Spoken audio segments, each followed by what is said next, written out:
কি করছো? হ্যাঁ, বোরোলিন লাগাচ্ছি, অ্যান্টিসেপটিক ক্রিম বোরোলিন।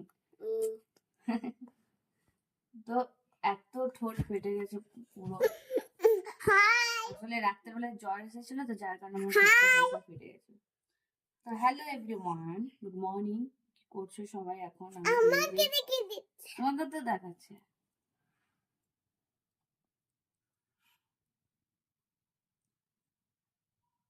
তো আমি এখন এই যে বোরোলিন লাগাচ্ছিলাম, ঠোঁটটা পুরো ড্রাই।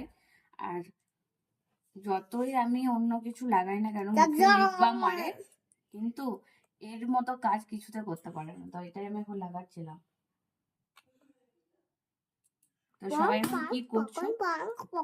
আমার তো সবকিছু হয়ে গেছে, শুধু এখনো খাবার খাওয়া হয়নি। তো চলো নিচে যাই, নিচে গিয়ে সবার ফার্স্টে আমি খাবারটা খেয়ে আসি। তো চলো টাটা।